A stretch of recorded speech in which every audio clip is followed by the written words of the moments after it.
Do you love Souls games but hate yourself? Then I've got the challenge for you. Try fighting Midra using exclusively his own remembrance spell. Well, if you love Souls games but prefer to outsource your suffering to a third party, then this video should scratch your itch. Because I've beaten all Shadow of the Erdtree main bosses using their remembrance weapons.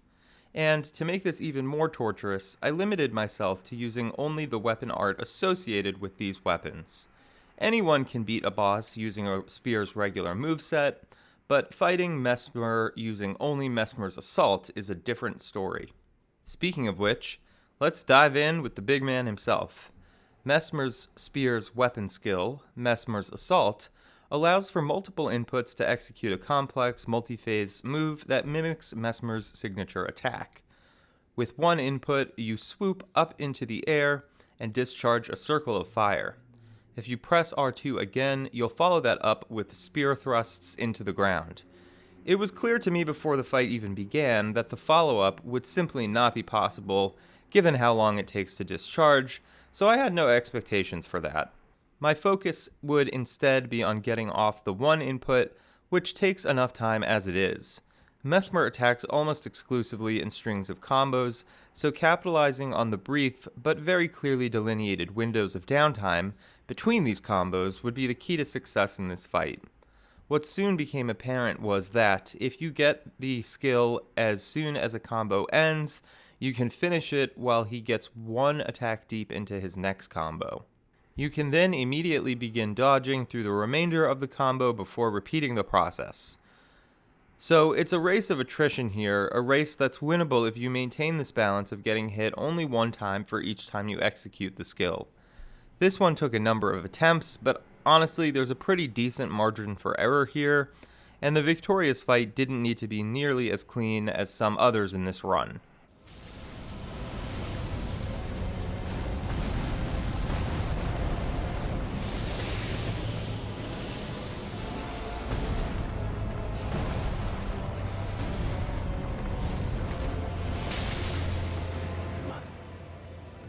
Messmer's spell, called Messmer's Orb, reproduces his opening move.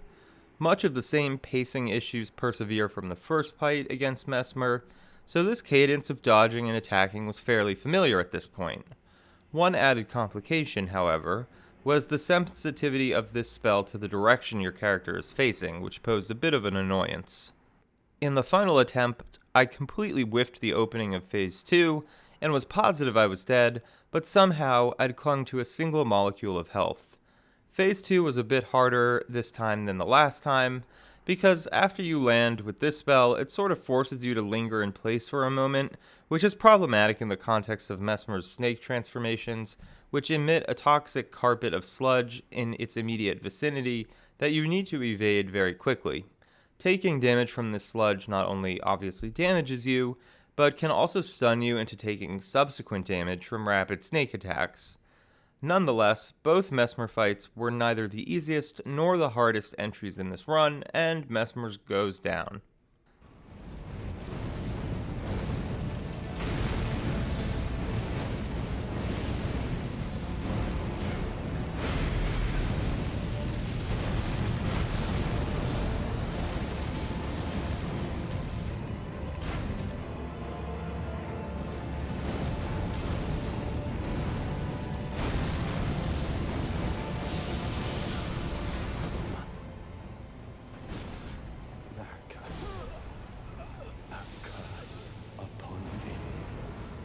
Up next is the Divine Beast Dancing Lion, whose remembrance gives you a talisman, which I didn't use due to inapplicability to this run, and an Ash of War, which I did use. The Ash of War is Divine Beast Frost Stomp, a sort of turbocharged version of Hoarfrost Stomp, and a move the lion himself uses in his Frost phase. I was pleasantly surprised at this one, and I'd gone in expecting to have issues with things like Charge Up and Reach. But on both counts, this performed better than expected. It actually takes a much shorter amount of time to cast than many of the spells, skills, and incantations we'll be later using, and its reach acquits itself pretty well.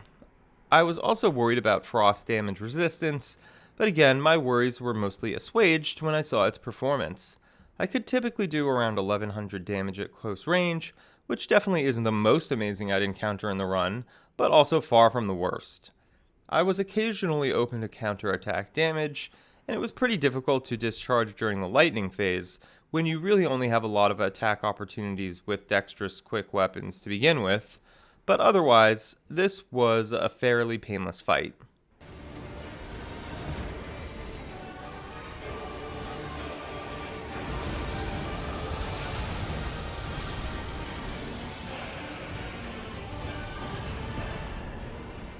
We're heading next to Rellana, and we're starting with her twin blade weapon skill, Moon and Fire Stance.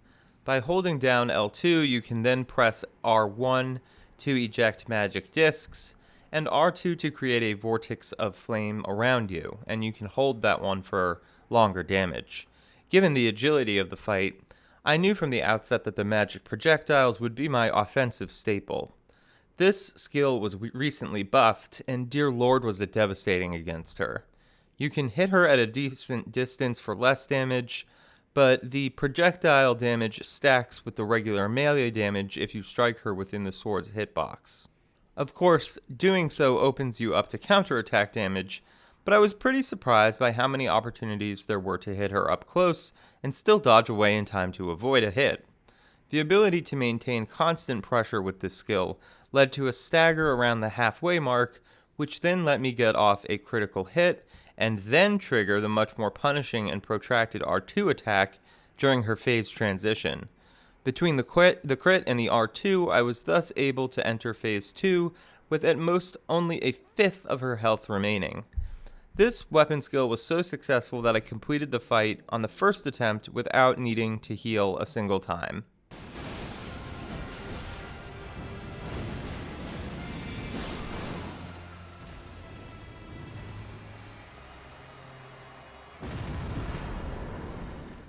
Rellana's remembrance spell, Rellana's Twin Moons, was a different story. Going into it, I knew this would be a fight where I'd take quite a bit of counterattack damage.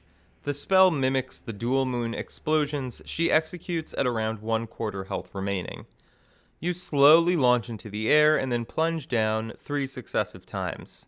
This spell is a lumbering, lethargic mess, and she's just too aggressive to really build a hit minimization strategy, so the goal instead needs to be a build with high damage absorption and good magic buffs.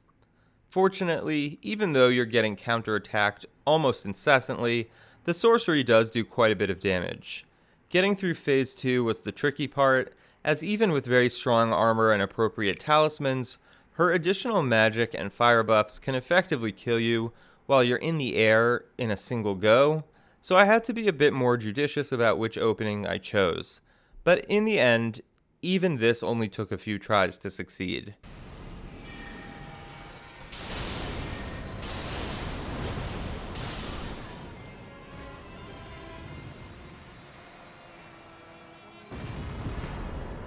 Considerably harder than anything so far was Bayle, and I expected it to be so. Dragon incantations are just stupidly slow, and they also lock you into place. Bayle is fast, and he moves around a lot, both attributes inimical to this style of spellcasting. The first one I used was Bayle's Tyranny, which emits puddles of explosive fire in your vicinity. I buffed up with semi-decent armor and incants like Golden Vow, and talismans like the Roar Medallion. Despite you having to linger around in the air for a moronically long amount of time, this incantation had a few things going for it. One, its damage output was high, regularly dealing 4,000. Second, the incantation projects a circumference of damage zones on the ground, which is really useful if you miss Bayle while he moves around, because he's still liable to step in their explosive zones. Finally, you can get interrupted but still have casted the explosive puddles. Throughout this run, I noticed a lot of inconsistency around this issue of execution and completion. It now seems quite arbitrary to me why some spells can be interrupted midway, but still discharge some damage, while other spells must be executed to full completion before any damage is effectuated. This might not seem like a big deal, but in the next fight I'd come to sorely miss it. In phase 1, I got the first 2 attacks off without interruption, with a third interrupted but still dealing damage. And those 3 attacks alone were powerful enough to trigger Phase 2. Phase 2 in both Bayle fights was where the difficulty spiked dramatically. Regardless, in the end, although I was basically constantly counterattacked, I was able to get off so much damage that the balance of attrition was favorable to me. It took multiple attempts and was a bit unpleasant, but it was a breeze in comparison to the next one.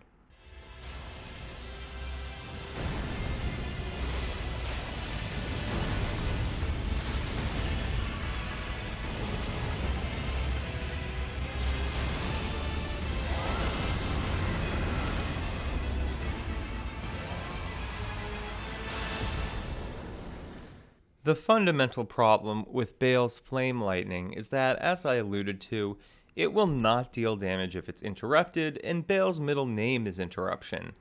The spell is slow as molasses, and casting time reduction talismans made no appreciable difference. This took several hours, because unlike in the previous fight, the balance of attrition was really stacked against me. For every hit I'd get off, I'd get interrupted 5 or 6 more, so I was ripping through heals way faster than I was dealing damage. At first, I tried to figure out if you could poise your way through Bayle's attacks, and I concluded that it's likely impossible.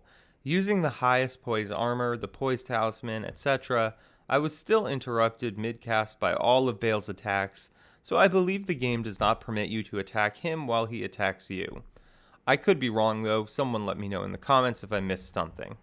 Regardless, I switched to a damage maximization strategy using all the incant buffing talismans. In my Wondrous Physic Flask, I boosted lightning and fire damage. I also took advantage of the new consumable in the DLC that allows you to turn into a dragon for a 20% boost to dragon incantations. You can see here that unlike the first fight, the damage comes exclusively from direct impact with Bayle as opposed to any AoE effects.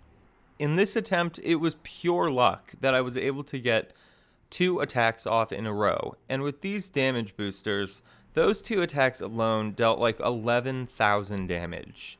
Now, the first few attacks in Phase 2 were again basically pure luck that I didn't get interrupted, but dealing with the remaining quarter of his health wound up being much more representative of the average attempt in this fight, just constantly either being counterattacked or having him fly away while I was still in midair. Pivoting towards his feet was often a strategy that worked, although when I tried sticking exclusively to his feet and free aiming, I ran into a problem of losing track of him when he launched into the air. I found that keeping locked on until the moment I wanted to switch over to his legs was the right balance. In the end, this attempt was successful purely because I got so lucky in the first 3 quarters of the fight, and it took multiple hours to pull this off. A very painful experience overall, and one I'm not eager to repeat in the future. Nonetheless, this turned out to be only the 3rd worst fight of the run.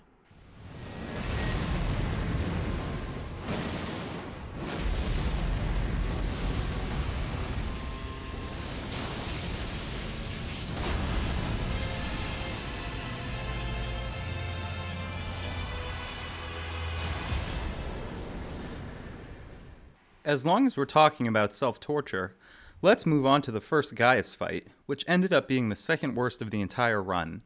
The successful fight against Gaius using exclusively the spinning gravity thrust weapon skill lasted 10 full agonizing minutes. As you can see, it takes absolutely forever to execute, and he will almost always counterattack you in this window.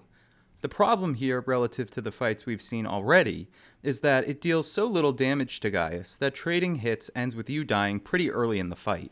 After much experimentation, I deduced that while you may randomly get away with punishing some attacks, there is only a single attack that you can safely punish without ever getting counterattacked, and that's his giant multi-hit combo. I spent a few hours attempting to do the fight, dodging everything and punishing only this attack, but he does it so infrequently that I'd get up to like 15 minutes of fighting with over a third of his health still left. So I switched to a strategy of trying to begin the fight with a relative burst of damage, even if that meant taking a few counterattacks. After this opening volley, I then reverted to only attacking after the big combo. Even this strategy still required a painful amount of time, just constantly evading while dealing no damage. I mean, take a look at this.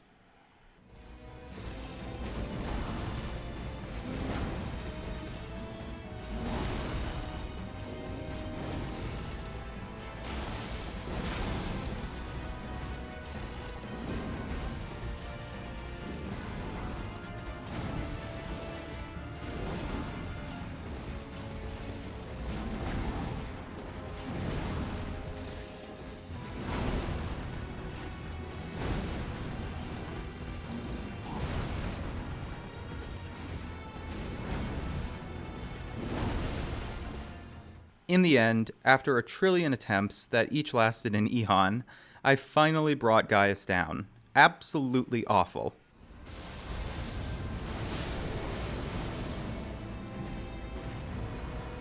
I decided to then just rip the band-aid off and do the second Gaius fight immediately after the successful conclusion of the first one. I think I was in a siege mentality and just felt ready to continue the self-flagellation. I equipped his remembrance spell, Blades of Stone, and set forth.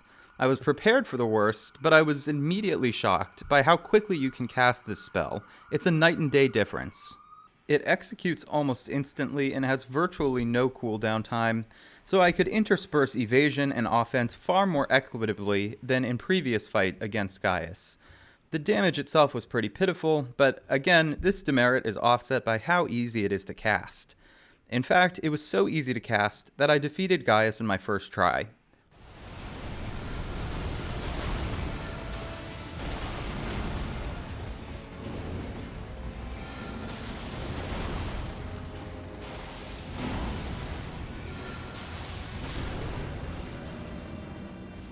Next up is the Orphan of Kos, whose remembrance weapon sports the Spinning Guillotine skill, another multi-input moveset. Pressing it once vaults you into the air and slams back down in a guillotine-esque slice. Inputting it again will follow it up with a series of spins that mirrors the Putrescent Knight's own signature move. The problem here, as with many of these multi-hit skills, is that the boss is too mobile for the follow-ups to be efficacious. So for most of the fight, I simply inputted it once, although a few times I got off the multi-hit combo, including at the end of the fight, which was very satisfying. The attack deals very solid damage, so despite getting counterattacked here and there, it was really easy, and I think I only needed like 2 or 3 tries on this one to bring him down.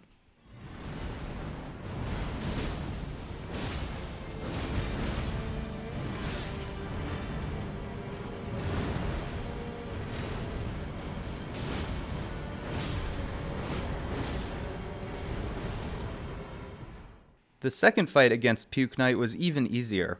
His remembrance spell is Vortex of Putrescence, a sorcery that launches projectiles that land in a circular pattern on the arena as patches of frost-inflicting ghost flame that then move inward towards a central focal point. Experimenting by the side of Grace prior to the fight, there does not appear to be any way to charge this spell. Nonetheless, you can cast it very rapidly, and it can do insane damage if he gets hit on both the initial infliction and the subsequent inward iterations. It was one of the few fights that I was able to do successfully on the very first try.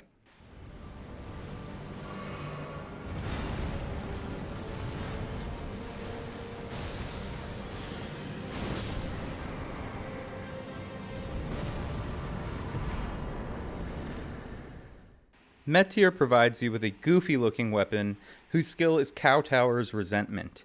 This again mimics a boss move, this time a carpet of delayed exploding magic.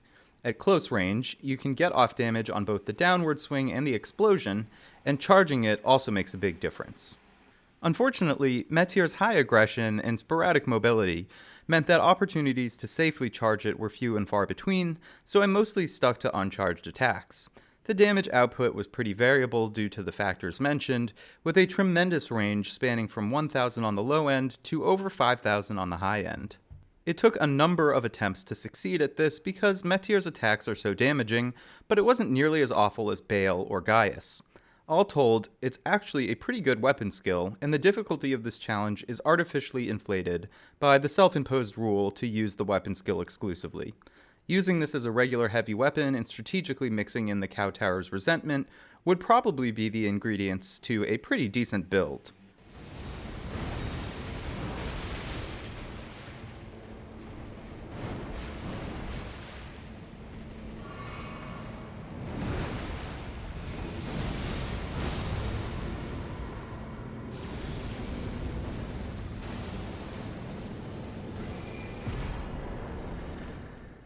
Metyr's Remembrance also unlocks the Staff of the Great Beyond. Initially, I was like, sweet, I can skip this one because it doesn't actually include a spell. But of course I hate myself, so I made the mystifying decision to ask you guys what I should do in a community post, and you suggested I use the staff with the Fleeting Microcosm spell, as that's a spell that Metyr herself uses. Slave to external validation that I am, I acquiesced and re-entered the fray against the Mother of Fingers. Her staff also allows you to cast incantations, so I was able to cast Golden Vow, which was a nice bonus. The spell deals damage both on the initial casting and on the follow-up explosion it propagates after a delay. It has semi-decent but not remarkable range.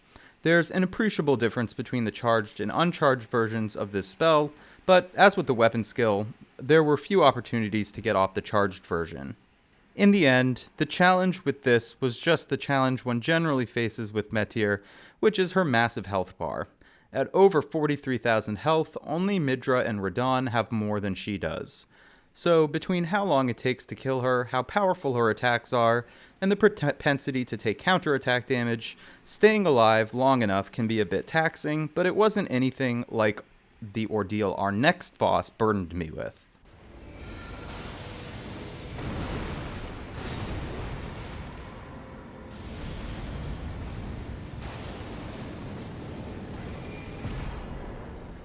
And that boss started off on a deceptively leisurely note.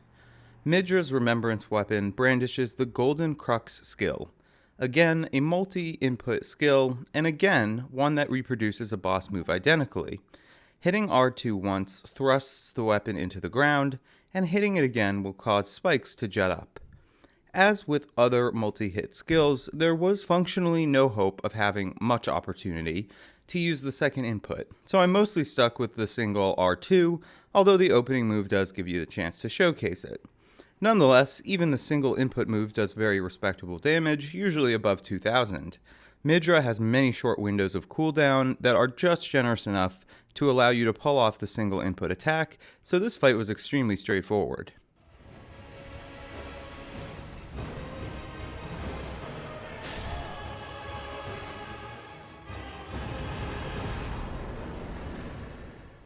Not so, however, for the next fight, using the incantation Midra's Flame of Frenzy. This was by far the worst experience of the entire run. It took me several days to succeed, as I can't devote too much time each day on top of my actual job. Midra has the biggest health bar in the game, he's immune to madness, and has hefty fire resistance. This spell takes forever to cast, and as an added cherry on top, using it procs madness buildup on you that you constantly have to factor into the equation. Because this spell ejects several volleys of flame, there's stupid variation in damage output depending on your distance from Midra and on whether he happens to get hit by only a single pillar. By the second phase, I regularly got damage as low as 300. Because of the length of the fight and the extreme amount of FP it required, damage minimization and caution was paramount, and I could only afford to heal like 3 times throughout the fight. When compounded by the extreme casting time, this meant I had to be very, very conservative and judicious with when I could cast the incantation. In Phase 1, things aren't terrible. The damage is decent because my initial buffs from Golden Vow and Flame Grant Me Strength were doing some heavy lifting.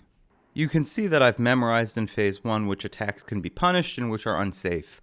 I'm able to crouch through the spinning attack, and throughout the fight this is when I'll do most of my HP or FP replenishment, or consume clarifying boluses to staunch the madness buildup. In Phase 2, things become nightmarish.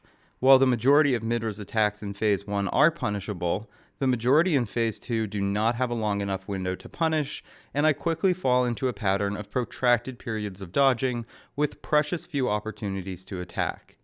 Finally, although I'm less sure of this, I feel decently confident in venturing that his fire resistance actually increases in Phase 2.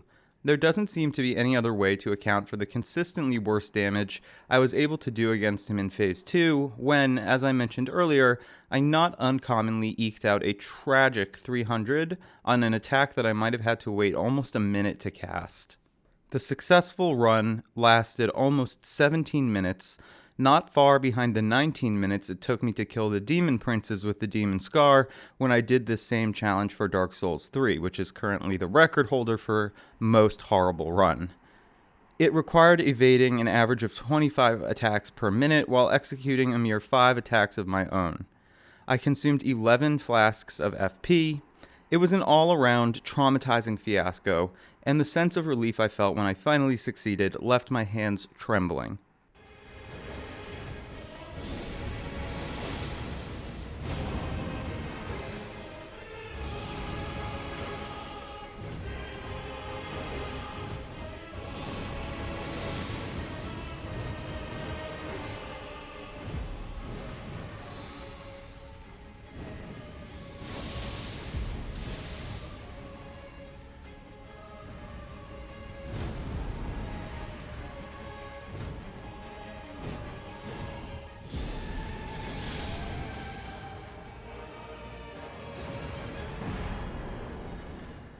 Onto the Scadutree Avatar, which was far easier.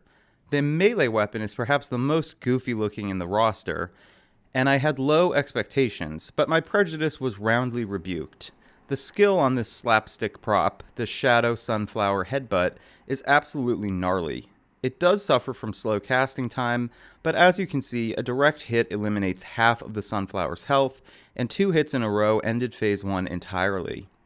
The Sunflower's aggression increases in his subsequent 2 phases, so the opportunities to pull this off without tanking some counterattack damage diminished accordingly, but it remained potent enough to just absolutely wreck him with very little effort. This was perhaps the second most pleasantly surprising weapon in the entire run.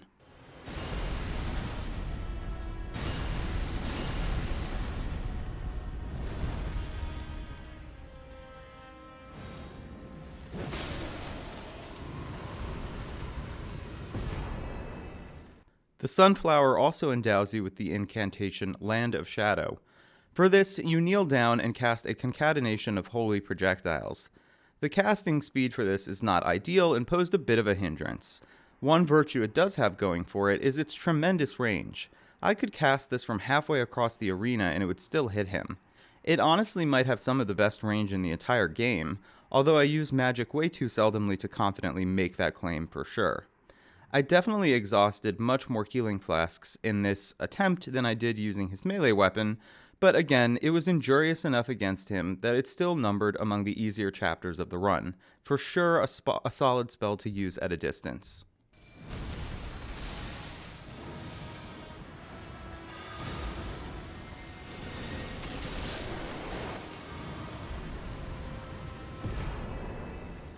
Moving on to our penultimate boss, we're facing Romina, an encounter I was quite nervous about.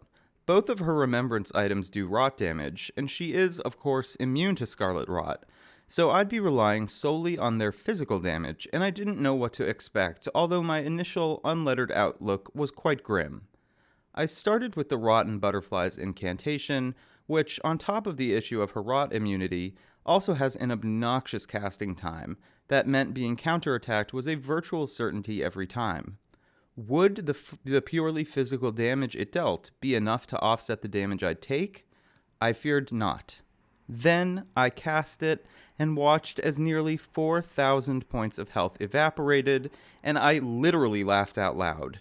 Nowhere on my bingo card did I have anything resembling Rotten Butterflies' ridiculously OP against Romina, but here we are.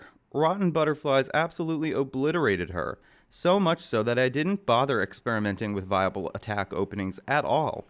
I could get attacked after and or during every use of Rotten Butterflies and still outlast her. I steamrolled through this fight, tanking damage, healing constantly, and casting Rotten Butterflies every time I wasn't dodging or healing, and Romina went down. I am still, months later, in disbelief at how easy this was.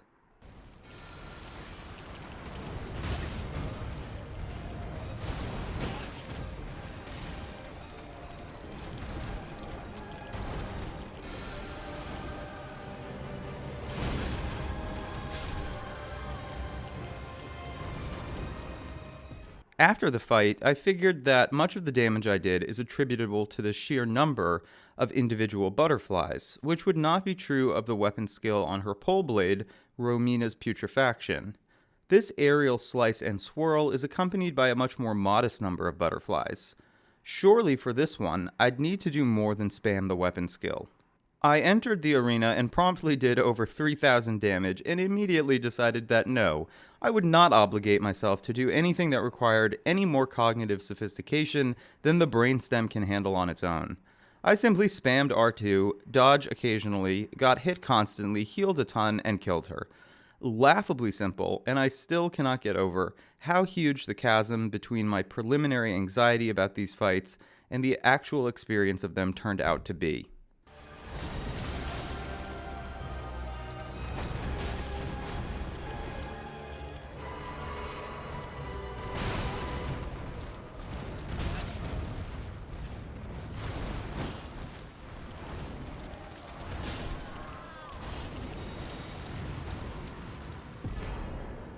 Finally, we've reached the big man himself, PCR, who actually gives us 3 weapons. 2 of them are the same pair of heavy twin blades, but they feature different weapon skills.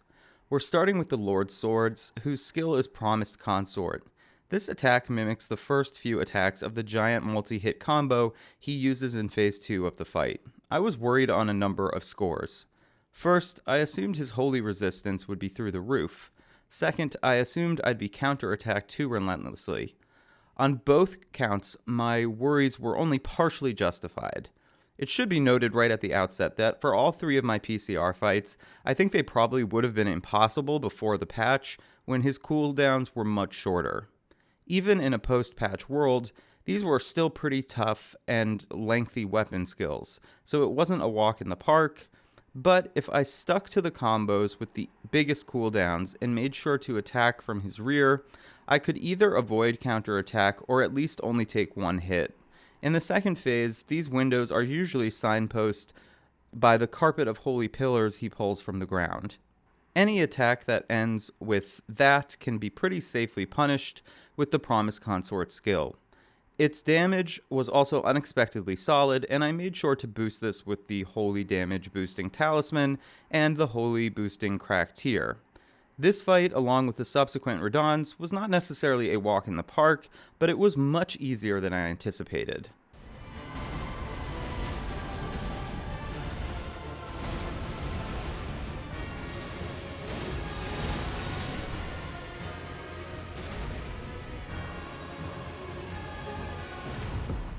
Round 2 against Radahn sees us brandishing the Light Swords, whose skill is Light Speed Slash. You assume a luminous form and launch down, and trailing behind you comes a hailstorm of holy projectiles. The damage was again very impressive, ranging on average between 2700 and 3100 each time. The casting speed is pretty similar as well, so my attack strategy was mostly the same as in the previous fight. It honestly felt like basically just redoing the same fight. Rather than bore you with redundant verbiage, here's a snapshot of the fight.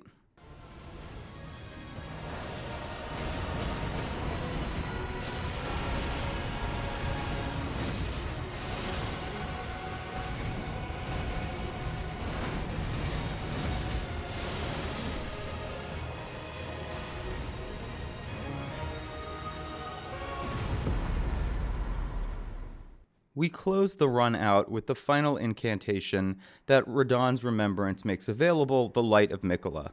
This incantation launches a maelstrom of holy projectiles down initially, and then after a delay, a second burst comes down. I boosted it by wearing Mikola's crown, and the damage it dealt against Radahn was absolutely stunning. The first attack missed completely here, but the second attack did 8,000 damage when you add the first and second volleys together.